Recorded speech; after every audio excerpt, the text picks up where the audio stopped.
สบายดีพี่น้องวัดสุขุสุคนเด้อมันมากินข้าวเปียกสุขอนทอดพี่น้องมา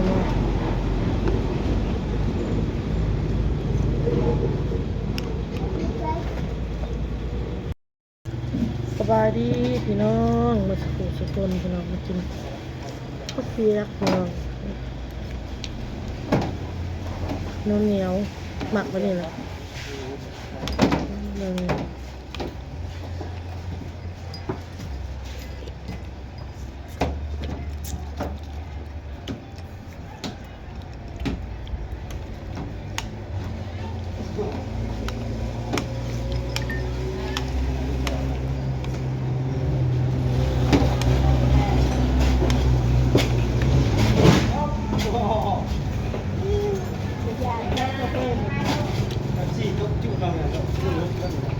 เพื่อมีญาติบุปผาอยู่แนวนี้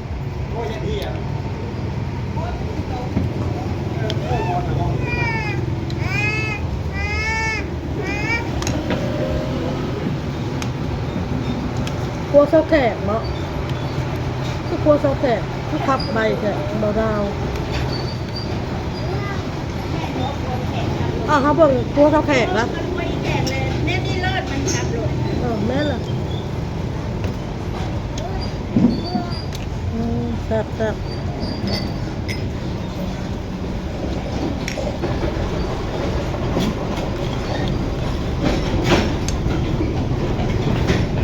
เผ็ดเลยเผ็ดกัดนี่บอก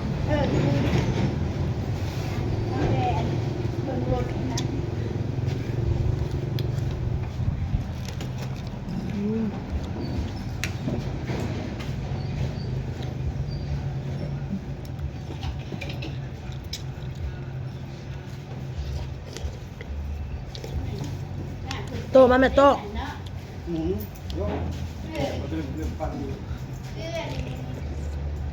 คือสุดนั่นแหละ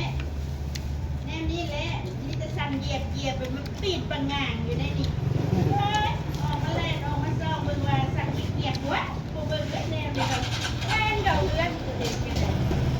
บางคนก็ขี่รถนะประมาทบางคนประมาทนั่นแหละบ่ย่านเจ็บบ่ย่านตายรถปูนเนี่ยนะขับกันอยู่ในนี้ปังงางรถง่ายคือกันรถเวียดเด้อทางมันแห้งบ่ดีแห้งครับไวบ้านมันมาเทะเลยที่มาเทะเรียกว่ามันเด็ดเรียกว่าสิลงมือเห็ดเลยเนี่ยเด็ดดีกว่าบ่แม่นว่าวบ่แม่นย่องเด้อนี่เด้อทางอยู่ประเทศไทยนัดทางซอยทางหอมทางไปหน้าเขายังทางคอนกรีตเอาเลยรัฐบาลเนาะมาเป็นใจ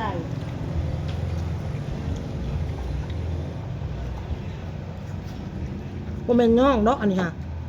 เขาไปมาแล้วทางซอยหอมน้อยๆกับทางคอนกรีตทางไปหน้าเขากับทางคอนกรีตบ่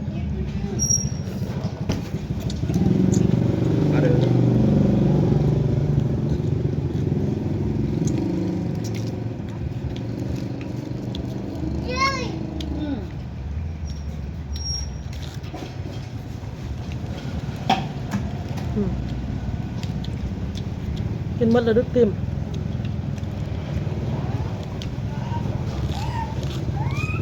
มาออกมา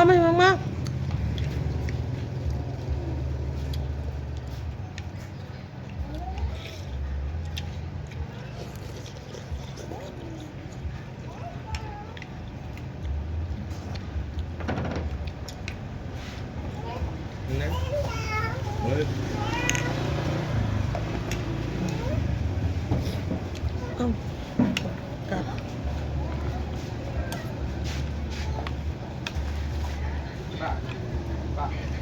ป้าตัวเย็นป่ะแส่ให้ลูกก่อนก็ได้ใช่ครับไม่ใช่ครับนี่เดี๋ยวนี้เข้าไปนี่ไหนก็ได้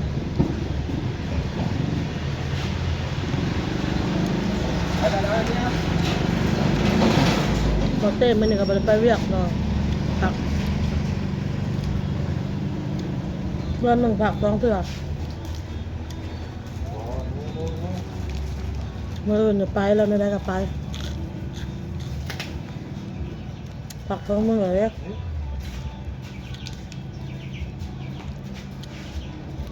เพื่อนหนาจะตั้งใจใหม่มือผักกับบ่ผักไปเห็ดเอาโอทีแบบนี้มื่ออื่นจะเริ่มเดินหนาจะเริ่ม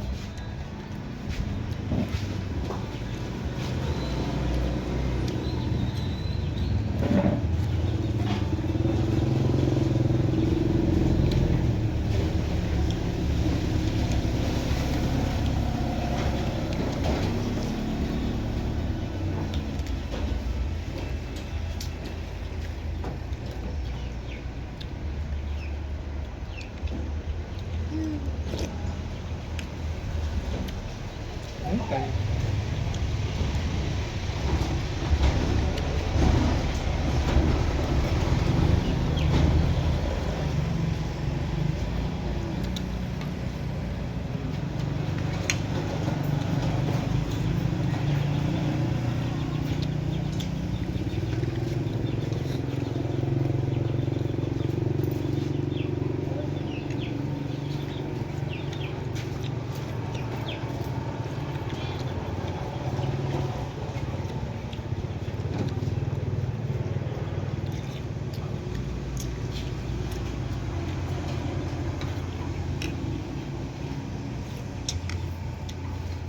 มาเด้อมาเด้อ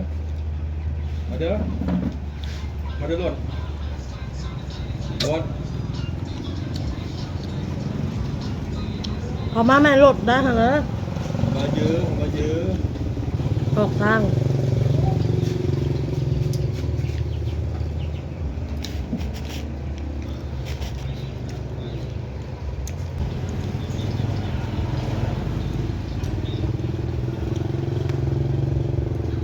กลุ่มหมู่บอเต้นี่กระทะลุกหนาเลย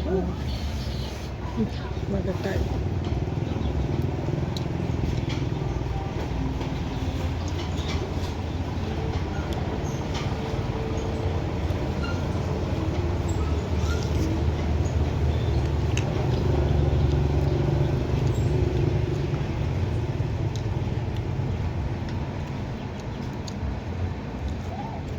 เชียงกับพี่น้องเลยกับพี่น้องเนาะ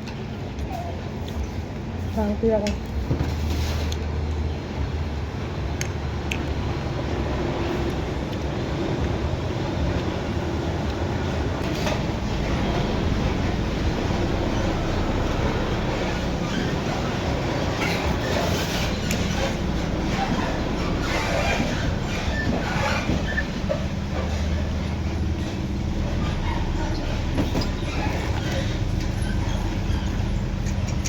ถ้าจะเชื่อเนี่ย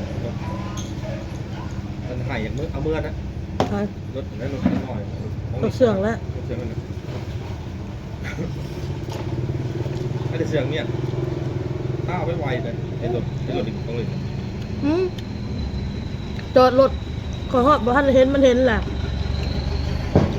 ห้านบางบ้านนะเต้ นี่ให้มากเลยครับ คันมือได้ก็จะเอารถมาหอยทางหน้าอันห้านแล้วแล่นใส่รถพี่น้องคันมือได้เขาอันเขาไปเอาออกนะเขาลืมแบบนี้ใครเน่ ใช่ครับรถกันแน่แล้วรถใหญ่เลยขับรถบุรุษนะขับรถจกบอก ถ้าเปียกห้านนี่กระถือเลยพี่น้องเด้อใกล้ห้านเสริมสวยอันต้นหมกนมนี่ใกล้ห้านเทาแว่นมานี่ห้านแม่ป้านี่ตัวหนึ่ง9,000กีบเราขายพี่น้อง มาดูเอาไว้มาดีได้ไหมน้อง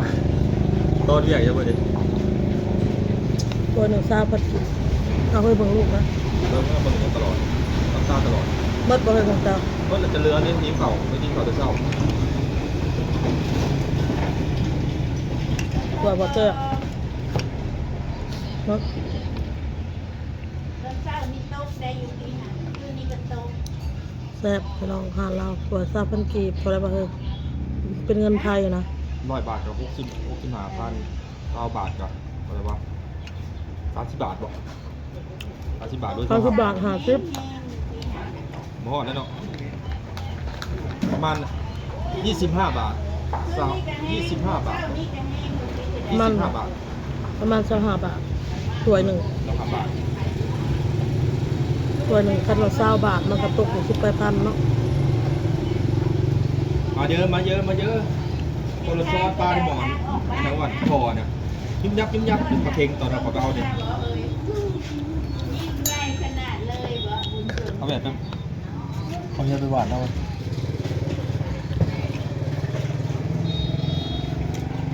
อืม อันเด้มันไปใส่อันเด้น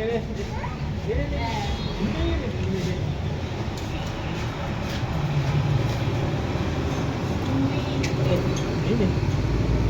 มีบ่ นี่พอเจ้าให้นี่ เอ นี่ อ เพิ่งมาเพิ่งมา เอา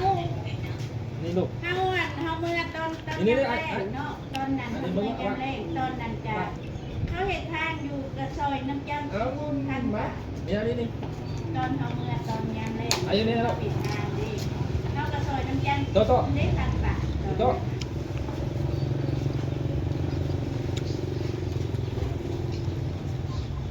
นี่กินไหม เออขาย กินไหมกิน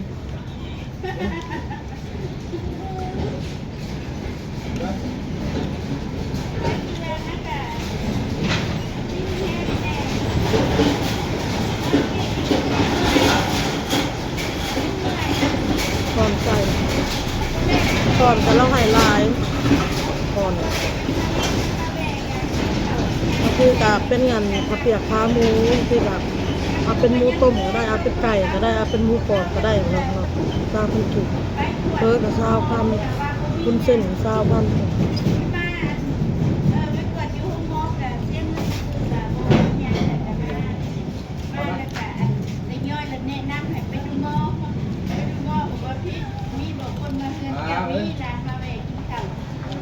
มาเยอะ มาเยอะว่าบริห้องอยู่ตรงเรือนพิษอันนั้นแหละ มา แล้วว่าผู้เทื่อกับบริห้องอยู่ตรงเรือนนึกเทื่อเนาะมีแต่ห้องนี่ล่ะมียาเลยกับยา